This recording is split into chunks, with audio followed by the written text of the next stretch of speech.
Settle down, please. Yes, sir. Permission start, sir.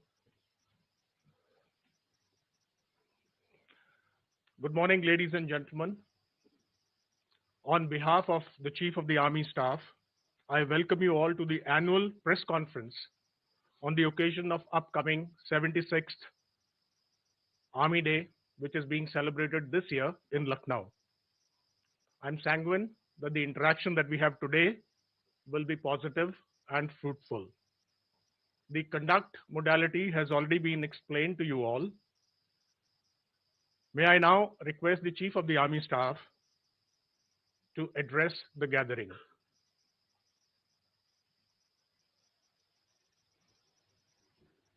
Good morning, friends. Jai Hind, a very good morning to you. Let me at the outset extend my New Year greetings to all of you present here. I must also take this opportunity to thank you for your positiveness, your contribution in putting across our message to the citizens of this country. And I must also put on record our appreciation, uh, especially of the defense-based journalists who have been, visiting our forward areas often. The last 1 year has witnessed, you would agree, very significant and noteworthy developments in the geopolitical and security domains. I wish to only highlight a few pointers here. And the first is the salience of national security in the international system, wherein we have seen that the national interests remain paramount and the relevance of hard power has again been established. Technology, specifically niche technologies, disruptive technologies, have emerged as the new arena of strategic competition. And also, we have witnessed the changing character of war on account of this. The relevance of new domains, non kinetic domains, as well as the lessons that we need to learn from ongoing conflicts in the recent past. It has only shown us that we need to remain prepared to be able to cross or to be able to operate across the entire conflict spectrum, especially in the gray zone. The centrality of the Indo-Pacific region has again been clearly established, and maybe later during our interaction, we can discuss as to how we are contributing to this. We are well aware of happenings in the immediate neighborhood, which also impact our operational readiness and how we look at the security situation. What is significant is that amidst all this, our nation is on the rise, firmly on the path of progress, development, including in the economic sphere. And hence, we as the Indian Army are fully alive of the imperative to ensure that we have a stable and secure environment, both external as well as internal, so that the nation's progress or nation continues to progress unabated. I'll start by giving you a little update on the current situation that is obtaining along our borders. As far as the situation on the northern borders goes, I would say the situation is stable yet sensitive. We continue to talk both at the military level as well as the diplomatic level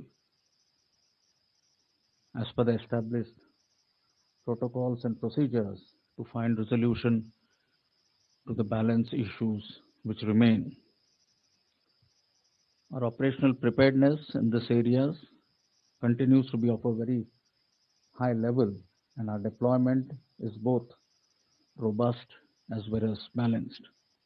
While we continue to maintain adequate reserves in all these areas to be able to deal with any contingency that may arise effectively. While this is happening, we continue to focus on our capability development initiatives, especially along our borders, including infusion, induction of modern technologies, disruptive niche technologies, as also focusing on infrastructure development in these areas, be it the road connectivity and number of other things which perhaps we can again discuss during the latter part. We continue to operate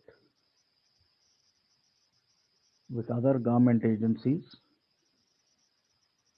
who are also operating in these areas, as also the state administration, to better achieve the desired outcomes. As far as the situation in the Jammu and Kashmir is concerned, I would say the ceasefire understanding along the line of control is holding, though we continue to have or continue to see infiltration attempts, which we have been able to successfully thwart through a robust counter infiltration grid. In the IB sector, attempts to smuggling narcotics, warlike stores through the means of drones continues. But again, here we have an effective anti-drone mechanism system in place.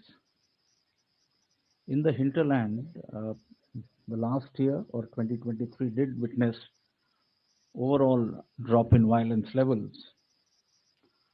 However, the area of Rajouri Poonch did witness increased in terrorist activities.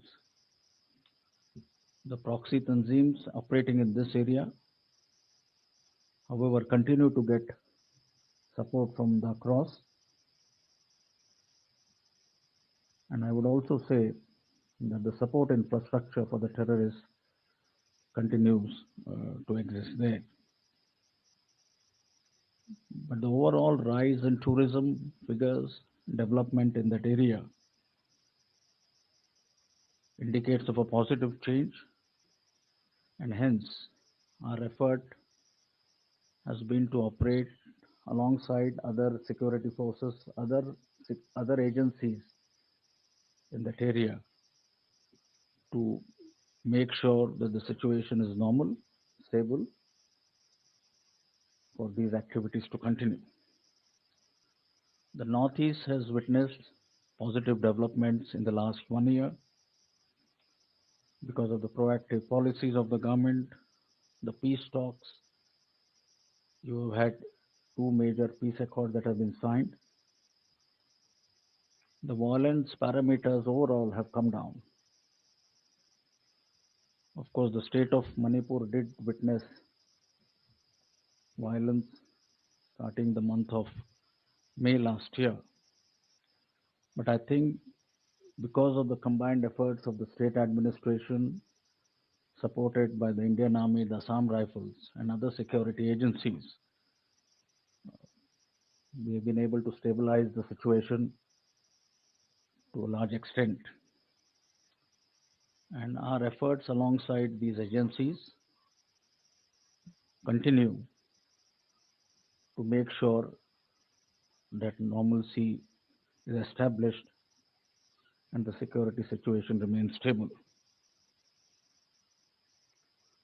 Another issue I wish to highlight here is one of the focus areas has been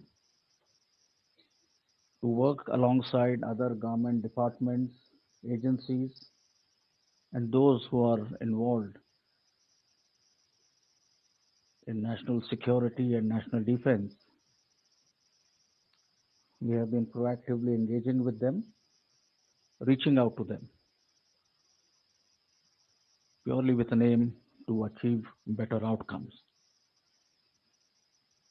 You are also aware, and last year when I interacted with you, I did mention of the process of transformation that we initiated last year. And I am extremely happy to note that we have made good progress in all the five domains that I had mentioned and achieved some major milestones. Let me briefly highlight some of them. First was, of course, the force restructuring and optimization, and some of the key results that we have achieved is, of course, the reorganization of our artillery units, specifically those involved in surveillance and target acquisition, wherein our attempt has been, with the induction of new technology in the ISR, intelligence, surveillance, and reconnaissance domain, how to incorporate them in our existing structures and make them more effective. So we have a plan which has been put in place to restructure our artillery units in this manner. We also have restructured our units of electronic warfare as also electronic intelligence to again make them more cohesive, more effective. Optimization of certain legacy units, legacy establishments, their downsizing or right sizing has again been put in place, wherein I'll give you a couple of examples in terms of animal transport. We've already started the process of reducing our animal transport units, instead substituting them with logistic drones and all-terrain vehicles. Certain other areas such as food inspection units, which we have been having for a number of years, or food laboratories, most of them we have downsized and in due course will uh, totally do away with them. Again, banking on or depending on the food inspection and standardization units establishments that we have available in the outside. Overall, we have made a plan to optimize our entire strength by significant numbers, and we have phased it out, and we have a plan as to how by 2027 we will achieve an optimization of close to 100,000 or 1 lakh. And this is something which we have uh, internally commenced the process and put forward uh, to the MOD and the government. Second was in the field of modernization and technology infusion, which last time I mentioned is central to our capability development plans. And again, I'm happy to say, in terms of niche disruptive technologies, as part of the emergency procurement provision which was granted to us by the government, we have been able to induct some very useful, some new technologies. Most of them are already deployed in our forward units, our field formations. Alongside this was our commitment to Atmanirbharta, because that was a lesson that we drew from the ongoing conflicts, and I think that needs no elaboration here. Again, in terms of Atmanirbharta, we have made very good progress, and maybe during the latter part of our interaction, I'll elaborate on this. As part of our emergency procurements, we have been able to address, I would say, all areas, spheres, or domains of warfare, right from mobility and protection, where we have inducted vehicles which can operate in high altitude areas and elsewhere, affording you better protection, giving us a better capability to be able to react quickly to any situation that may arise on the borders, or be it in terms of communication, the software defined radios, or drones, both for surveillance, the loiter munition, as well as the counter drone equipment. The new generation munition, including improving our accuracy, lethality of the artillery system. Again, good progress has been made. In terms of electronic warfare systems, we now have terrain-specific EW systems which have again been inducted, and so has been the progress in the sphere of air defense. The third foundation or third pillar was systems, process, and functions, where the aim again was purely to increase efficiency, improve outcomes, become less manpower intensive. And this again we have addressed both in the operational domain, where we have our processes, systems for integration of our communication requirements of our aviation assets, etc. Also in the human resource management systems, where last time I had mentioned we've come up with a software called Indra, where you are able to aggregate, or at one single point you have the visibility of the entire range of human resource activities details that we require, and the management information system, be it in terms of weather prediction, weather and meteorological data, and the rest. We also have moved from the current conduct of our competitive exams, promotion exams, to an online entirely or a fully online mode.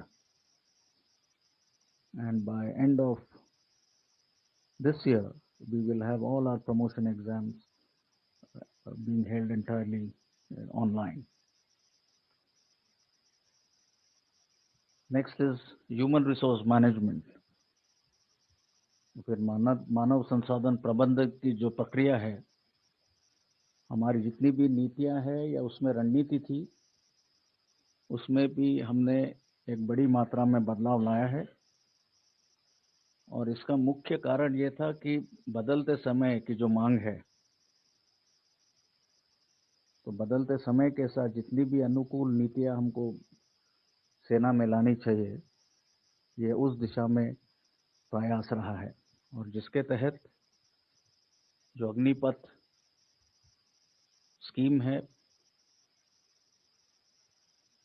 वो पहले हमारे 2 batches Agniveer के अभी हमारे units में, field में, piece में, सब जगह पर पूरी तरह से यूनिट्स में अभी इंडक्टेड है या तैनात है।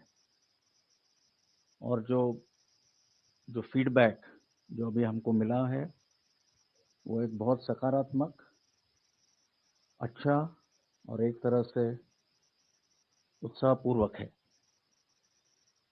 इसके बारे में हो सकता है, और यदि आपके कोई सवाल है तो मैं बाद में इसके बारे में कोशिश करूंगा। इसी मानव संसाधन प्रबंधक की प्रक्रिया के तहत ऑफिसर्स मैनेजमेंट, जो हमारी ऑफिसर्स की संख्या में जो कमी थी, हमने उसको एक अच्छे तरीके से एड्रेस किया है, जिसमें हमारा जो ऑफिसर्स इनटेक है उसमें अच्छी मात्रा में बढ़ोतरी हमने की है।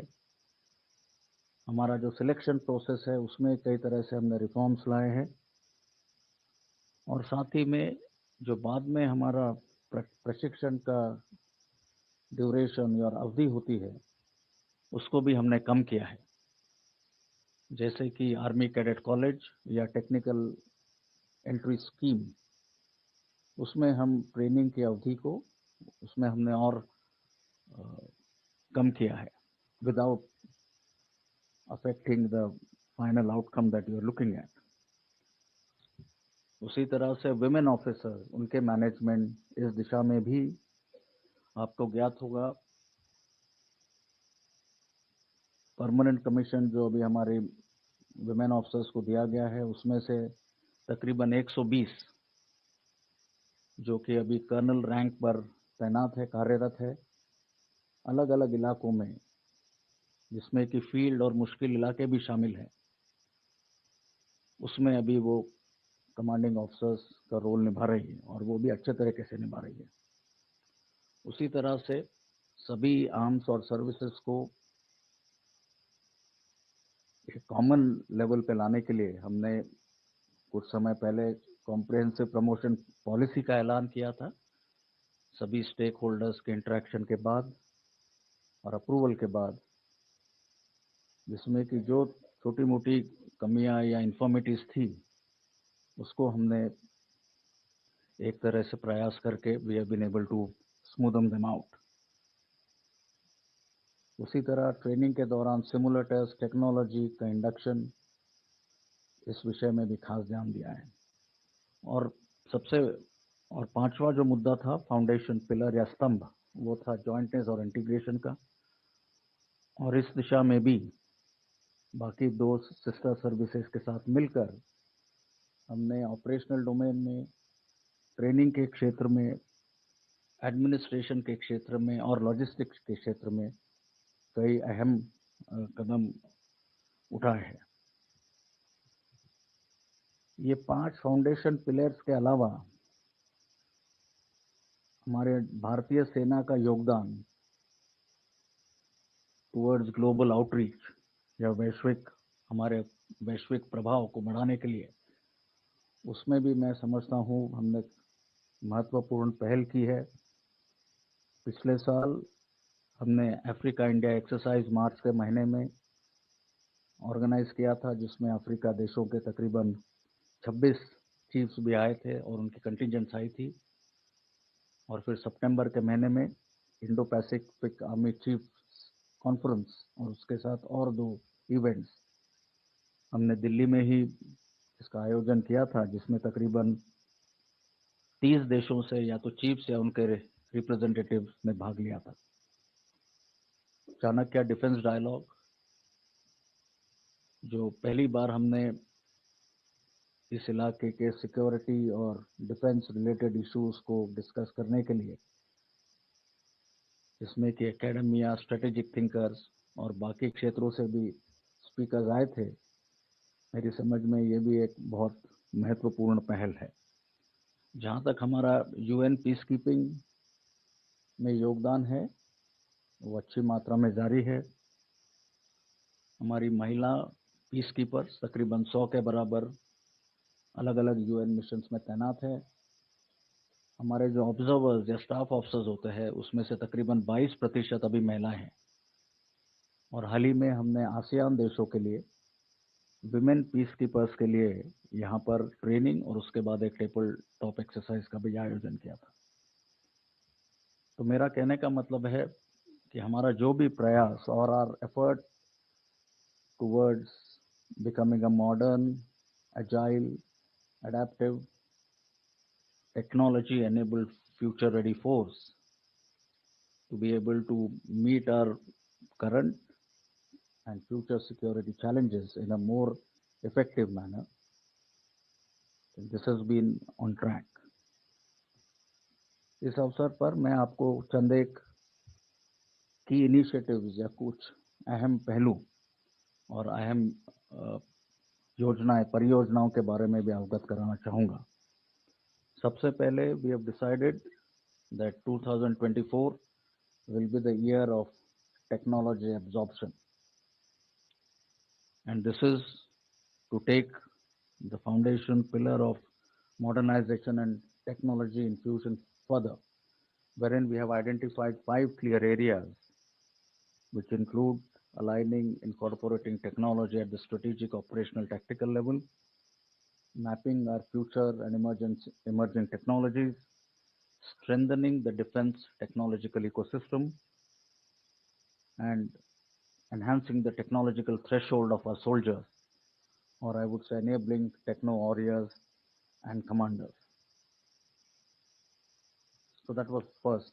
Second, we've now come up with a secure army mobile ecosystem, or somehow secure army mobile Bharat version, which is an end-to-end secure mobile ecosystem which has an indigenous operating system with a multi-layered encryption, which has been developed in collaboration with the centers of excellence, both of the academias and the industry. IIT Madras is one example. It will have a 5G ready handset, and this will be riding on the commercial uh, communication network, with well established inherent security features. So initially, we are going in for 35,000 sets, which will be inducted by middle of this year, out of which 2,500 have already been deployed.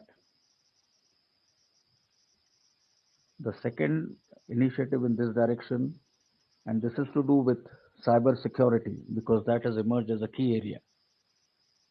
We have now set up our cyber security or command cyber operations and support wings at each of the command headquarters, each comprising officers, JCOs, other ranks who are trained in the subject,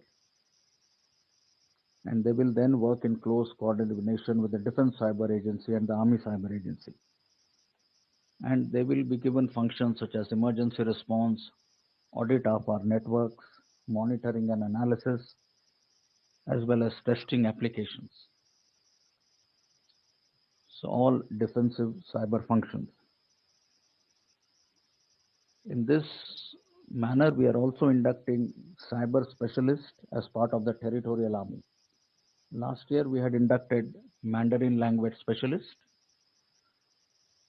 Now this, I think by the middle of this year, we will have limited numbers of cyber specialists again being inducted.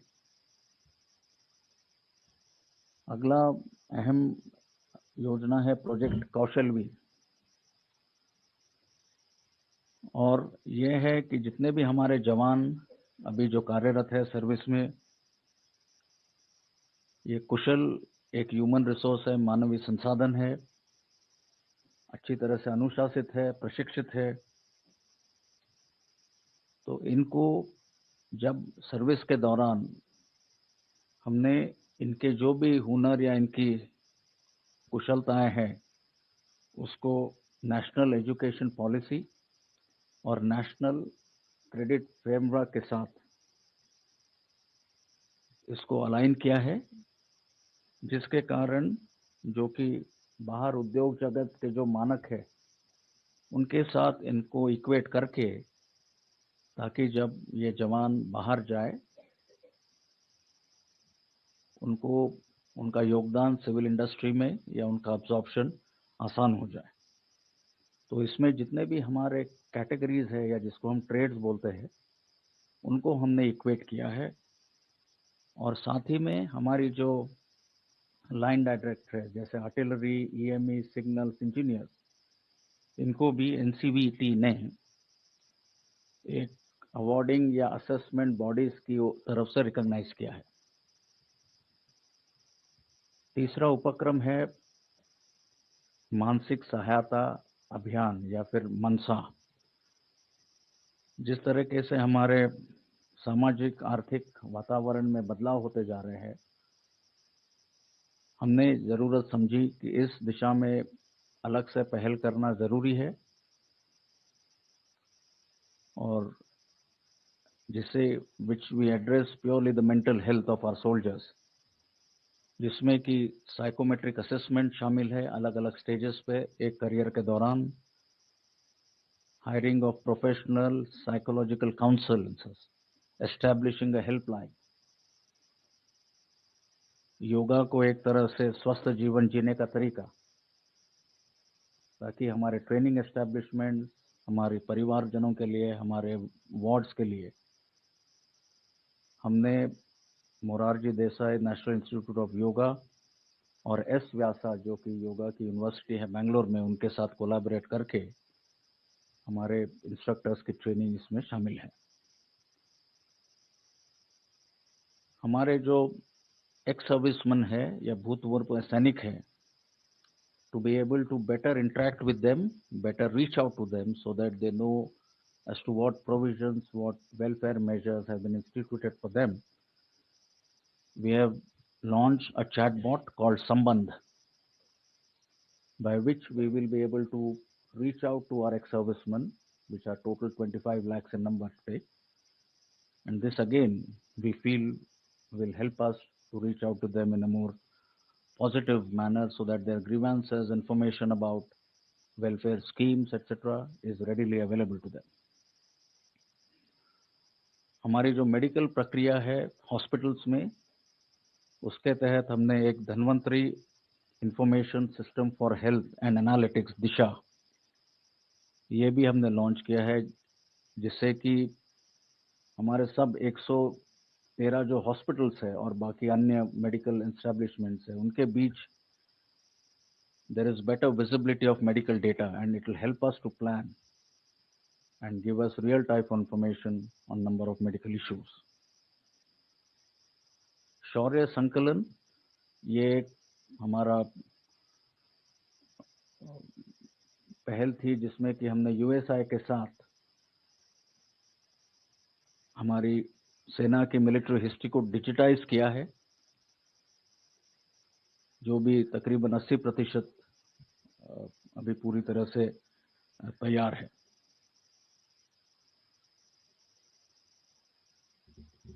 आपको पता है भारतीय सेना in terms of land holding तकरीबन 13 लाख एकड़ जमीन भारतीय सेना के पास है। We have about 308 military stations. तो solid waste management and solid waste disposal एक ये बड़ी चुनौती है। गवर्नमेंट की सॉलिड वेस्ट या लैंड फिल फ्री एस्टेब्लिशमेंट्स और स्टेशंस के तहत we have taken upon this project called AMSA, अपशिष्ट मुक्त सैन्य अभियान, by which we plan by 2027 all our military stations cantonment will be landfill free, so that it involves processing of the solid waste within the cantonments and putting to use the byproduct. So these were some of the initiatives, and last I must mention is the Army Para Olympic node, which we had established in Pune some years back. We are collaborating with the MOSJ, and with some assistance from them, we are developing our Army Para Olympic node as a center of excellence, wherein chosen 6 disciplines will focus on. So this, I believe, will again give an impetus to the performance of our specially abled athletes. And the fact that it is in Pune, where we have the Paraplegic Rehabilitation Center, we have the Artificial Limb Center, we have the Queen Mary Technical Institute. So that is why Pune, we believe, is just the right place. So these were some of the projects I thought I must give you an insight. We have organized a small display oblique exhibition of all this, including the new innovations just outside where we are sitting. So I'll request you at the end of this, you can have a look.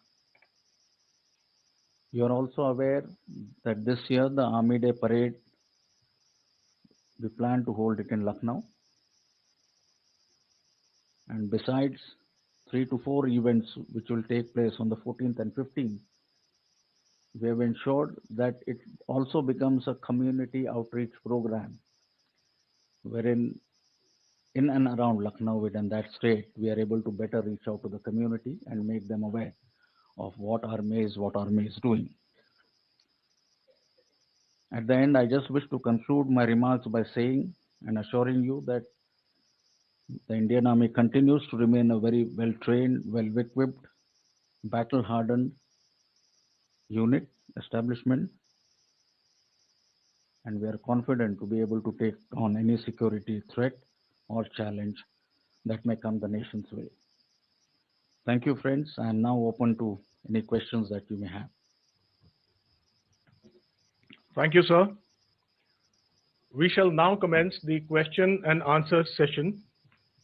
And in order to give maximum opportunities for questions, we shall be taking 3 questions at a single time.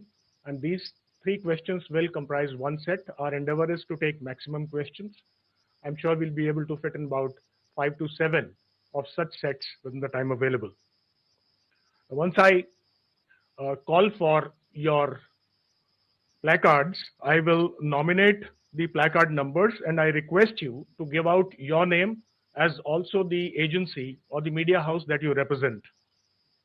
And in the interest of wider participation, I will reiterate my request that the follow-on questions may kindly be avoided.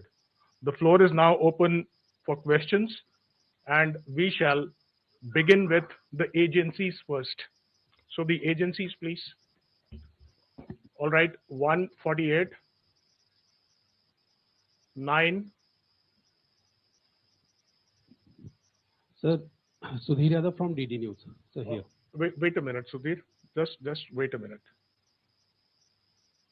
Right. All right, 63. So that'll be the sequence. So we begin with Sudhir Yadav first, followed by placard number 9, followed by 63. The mics are onto the flanks. You can request for the mics and maybe begin. Sudhir. Sir sir जैसा कि हम सभी जानते हैं, आत्मनिर्भरता को लेकर सरकार बहुत तेजी से आगे बढ़ रही है। मेक इन इंडिया ड्राइव को लेकर बहुत आगे बढ़ रही है। आर्मी के प्लान्स कैसे हैं मेक इन इंडिया को लेकर? अभी करंट सिचुएशन क्या है और फ्यूचर प्लान्स कैसे हैं इसको लेकर, आत्मनिर्भरता को लेकर? Sir, So I'll answer each one, or take all three. So we may take 3 together and then eventually answer. Next one. Sir, good morning. This is Ajit Dubey from ANI, sir. Sir, my question is that now we are in 2024, sir. How was the year 2023 for the Indian Army, for you as the Indian Army chief? And what are you looking at in 2024 to achieve, sir? And what is the level of preparedness you are looking at in this time period, sir? So this is Manoj from PTI Press Trust of India. Yeah. So I would like to just have your comments about the current negotiation between Bhutan and China on a 3-step roadmap for resolution of the long-pending boundary dispute, as any resolution will have impact on India's security interests also.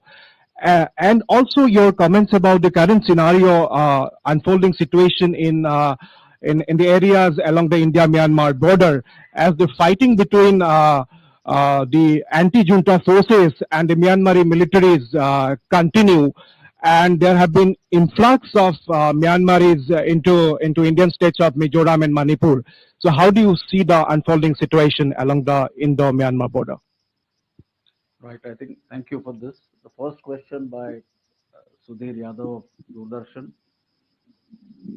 I did mention about Atmanirbharta and our commitment towards achieving self-reliance. I wish to highlight a couple of issues. And the first one is our entire effort is to leverage the very vibrant startup ecosystem as well as the innovation potential in the country. I believe for Atmanirbharta, you need a good defense, industrial, technological ecosystem comprising 4 essential, I would say, elements.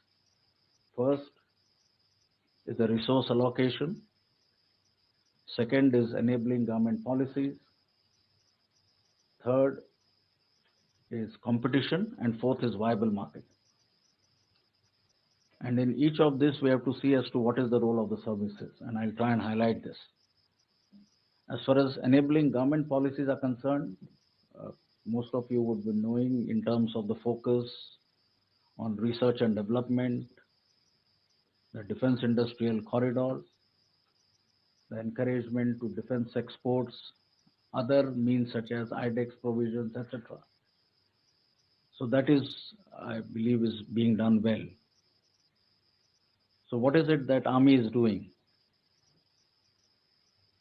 Just 7-8 issues here. Firstly, you are aware we have a nodal agency, the Army Design Bureau, which was set up some 7 to 8 years back. I think it is now very well established, and they are our point of contact or the interface between the industry and us. We also have regional technology nodes, especially in those areas where defense industries are concentrated, focused. With the academia, we have the Indian Army cells. We've started 2, one each in IIT Delhi, in ISC Bangalore. We intend having more of the Indian Army cells. Third, we have been putting out our problem definition statements. We did one last year wherein we compiled as to what is our felt need. We will do or we'll put it out a second set now. Then, in terms of hand holding,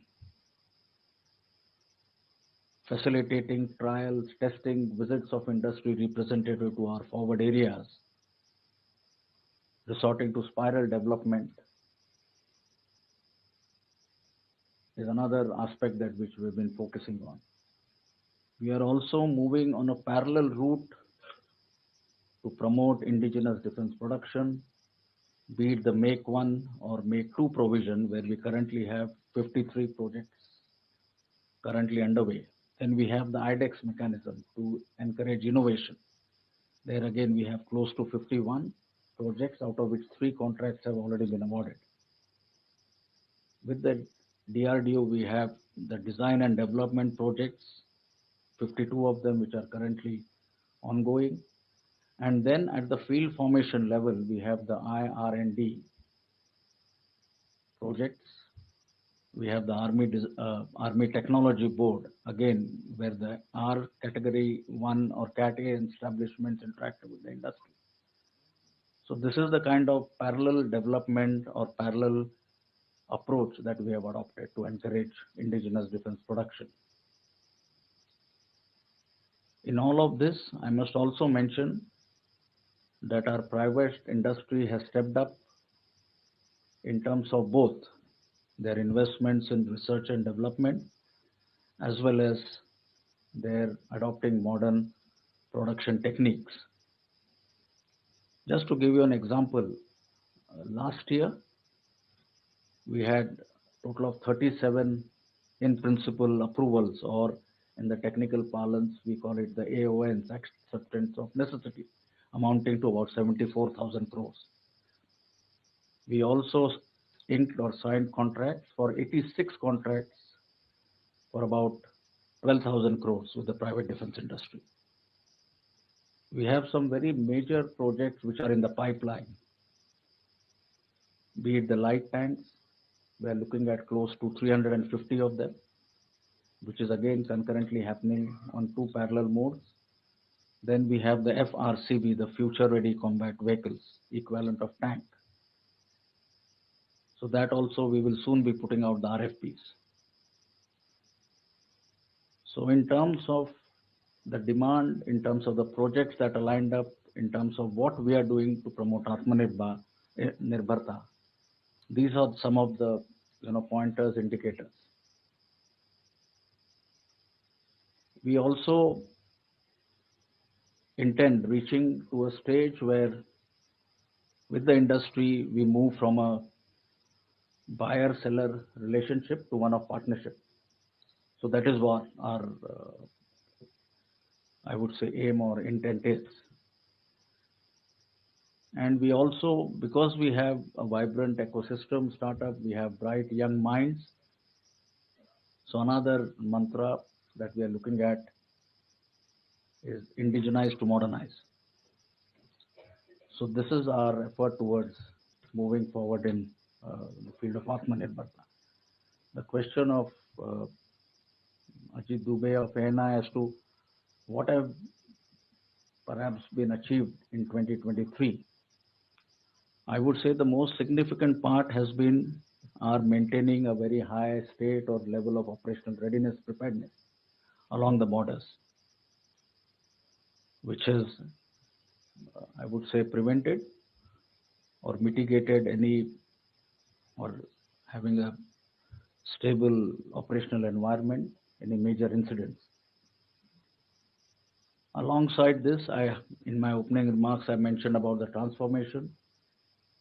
I must say, not only the acceptance, but the positivity and the enthusiasm amongst all ranks of the Army in this transformation process has been very, very encouraging. The commanders have taken complete ownership of this entire initiative. So that again is something which is very heartening. Capability development, I mentioned about the various initiatives, how we are moving on. Defense cooperation, I made a brief mention. I also mentioned about our engagement and outreach. So this, I would say, is something which we have been able to do well during the last year. Now, what are our objectives for the year 2024? Besides some of the projects I have listed, I think we will take this transformation process forward and further build on whatever gains we have made so that our end result, the deliverables, the objectives that we have set out are very well achieved. The third question was by Manas with respect to Bhutan and the boundary talks. See, with Bhutan, we have a unique bilateral relationship based on utmost trust, goodwill, and mutual understanding. And this relationship also transcends into the military domain, where we've had IMTRAT right from the early 60s till now. So they are at the center of our military relationships. Bhutan and us, we share mutual security concerns, which both of us are aware of. The ongoing talks or the boundary talks of which you alluded to, we are closely monitoring. We are interacting with our friends in Bhutan in a transparent and on a regular basis. So this, besides the development assistance, be it the Jelefu SEZ or the Galsum program of national service where we are providing assistance. So in terms of our relationship, specifically the military relationships with Bhutan, including the training, I would say is proceeding well. You mentioned about the situation on the Indo-Myanmar border. Now that has been of concern to us. You are aware of the activities of the Myanmar army and the ethnic armed organization and the PDF in the recent past couple of months, which has resulted in some of the Myanmar army personnel walking across, about 416 of them till date. Also, some of the civilians from Bhutan taking shelter both in Mizoram as well as Manipur. But what is of concern is because of the situation across the Indo-Myanmar border, you also have some of the insurgent groups who are feeling the pressure and who have now attempted to come onto our side of the border in the state of Manipur. So that is something which, and then that combined with the situation in Manipur is something we are keeping a close watch on. So what are we doing? We have strengthened our posture or deployment on the Indo-Myanmar border. We have close to 20 Assam Rifle battalions which are deployed there. There is also a talk or a thought in terms of further strengthening our fence along the IMB. Currently, you are aware, it's only in Manipur.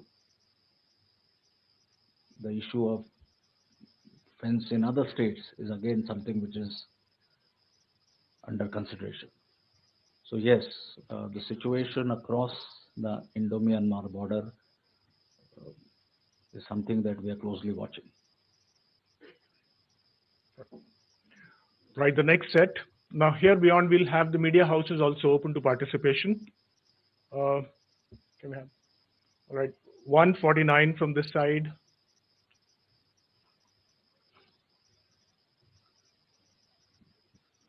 Right, 73.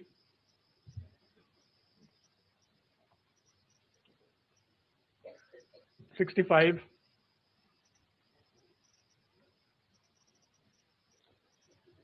Yeah, we may begin. 149. Thank you, sir. Sir, Shruti Ranjan from the Bloomberg, sir. Sir, you were speaking about the Indo-Pacific. If you could give us an understanding as to how the Indian Army is kind of preparing for any contingencies beyond its border. In particular, is it looking at the Taiwan Straits? And is it also augmenting its capabilities in the Andamans? Sir, this is Mukesh Kaushik from Dainik Bhaskar. This side. This side, sir. Right. Yeah. Sir, you talked about in your opening reference about Agnipath scheme और आपने कहा कि बहुत सकारात्मक feedback आपको field से मिले हैं 2 साल हो गए scheme को. So going by these experience, would you politely disagree with your previous chief assertions that this scheme was thrust upon you? Army has suggested a very small scale scheme, but finally when it came from PMO, it was much larger scale, and other 2 services came. I mean, it came as a blue from bolt. So would you disagree with these assertions? 65. Sir नमस्ते, मैं मंजीत देगी हूँ आज तक से। मेरा सवाल है कि आपने कहा शुरुआत में कि जम्मू कश्मीर में इन्फिल्ट्रेशन के अटेम्प्ट बढ़े हैं। हाल में हमने देखा कि पुंछ और रजौरी सेक्टर में जो घुसपैठ और की घटनाएं हुई हैं, आपको लगता है कि एक बार फिर से पाकिस्तान आर्मी की तरफ से कोशिश हो रही है कि जम्मू कश्मीर में हालात बिगाड़े जाए?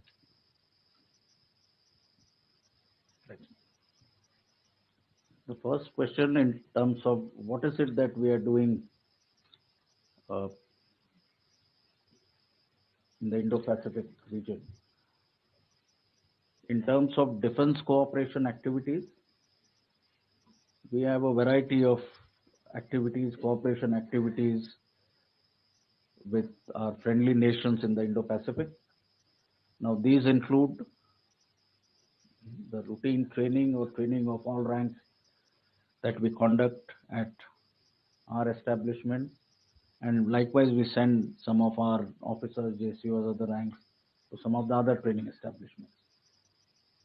Then you also have another set where we carry out collective training, either in a bilateral mode or in some cases maybe trilateral or beyond bilateral. We also have training focused on areas of common concern such as humanitarian assistance and disaster relief, because that is one issue which is, I would say, very relevant in the Indo-Pacific region. As also, we are looking at collaborating with them in terms of developing better understanding of each other's security concerns, increasing interoperability, such as when you operate in a UN mission or a UN United Nations peacekeeping environment, and also in terms of our capability development between our industry and the industries, the potential which is there, especially in areas of niche technologies, disruptive technologies such as AI and likewise. And from our side, these countries, our friendly countries, are keen to learn about our experiences in the areas such as counterinsurgency, counterterrorism operations, high altitude operations. So this, I would say, is the complexion of the various defense cooperation activities that we are currently undertaking with our friendly countries in the Indo-Pacific region. The question on by Mukesh with respect to the agniveer scheme, I did mention in my initial remarks that the feedback from the ground or from our unit is positive. Now, in terms of what comments by my predecessor, it will be unfair for me to say anything on that. But I just wish to reiterate here that the final framework structure of the Agnipath scheme that came about, it happened after an iterative process, after consultations, and it took into account whatever issues